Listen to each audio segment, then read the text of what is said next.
Assalamualaikum warahmatullahi wabarakatuh. Saya Muhammad Ferestiawan Aliman dari kelas 12 TKC 3. Saya akan menjelaskan mengenai komponen-komponen perangkat keras yang dibutuhkan pada perangkat jaringan klien server beserta fungsinya. Sebelum kita membahas komponen-komponen perangkat keras pada jaringan klien server, saya ingin menjelaskan terlebih dahulu apa itu klien server. Ya, jaringan klien server didefinisikan sebagai arsitektur jaringan komputer yang dimana perangkat klien melakukan proses meminta dan perangkat server memberikan respon dengan memberikan data kepada yang meminta, yaitu perangkat klien. Seperti yang ada pada gambar laptop atau klien meminta HTTP request berupa URL kepada server, lalu server memberi respon dengan memberikan HTML dokumen kepada klien. Atau bahasa lebih sederhananya lagi, klien mengetikkan situs pada Google, lalu ketika di enter, server Google memberikan data yang dibutuhkan si klien. Seperti contoh, klien meminta Facebook, lalu Google membukakan situs Facebook. Seperti itu. Berikut pemaparan komponen-komponen perangkat keras yang diperlukan dalam bentuk animasi. Kali ini saya akan menjelaskan komponen-komponen yang diperlukan jaringan klien server dalam bentuk animasi saya. Meskipun tidak terlalu mirip ya. Oke, yang pertama ada komputer server. Server merupakan komputer yang memberikan layanan kepada klien dalam sistem jaringan.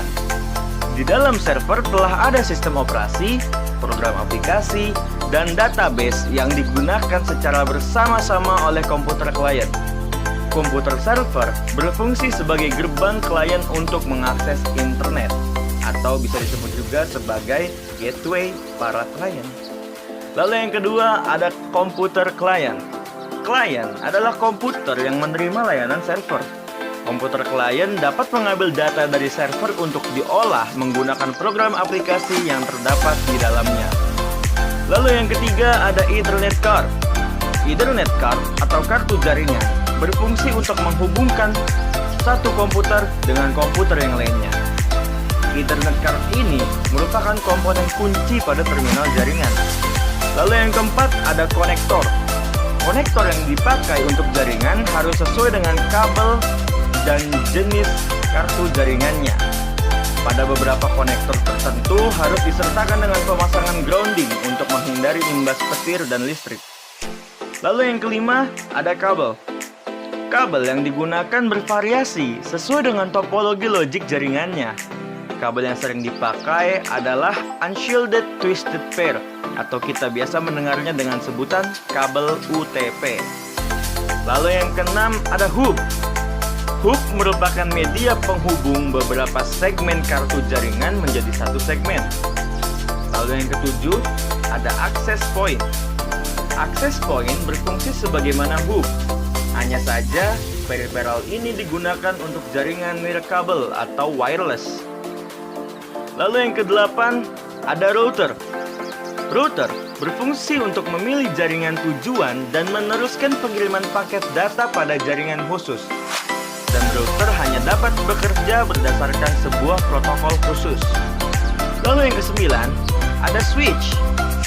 Switch berfungsi untuk mengalokasikan jalur lalu lintas data dari setiap segmen jaringan ke jaringan tujuannya.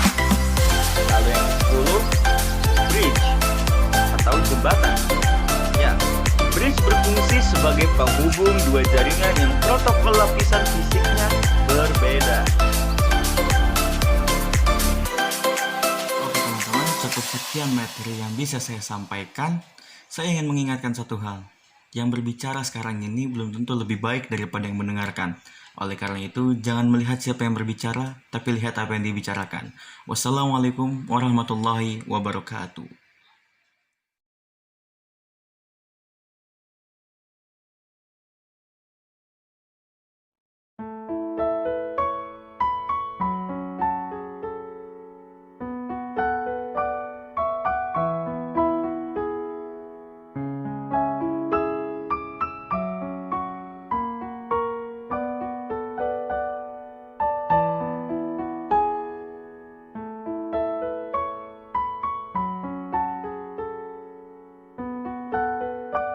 Ya, terakhir, benar-benar terakhir, pada bonus klip ini saya ingin mengucapkan terima kasih kepada guru-guru SMK Rosma yang telah mendidik saya, dan juga wali kelas yang sabar mendidik saya, Bu Putri, Pak Cecep, Miss Yuli. Saya minta maaf sebesar-besarnya apabila ada salah-salah kata, perilaku yang ngeselin dan lain sebagainya.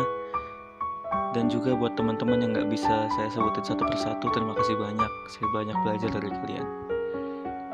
Ya, mohon maaf ya, endingnya seperti itu. Terima kasih.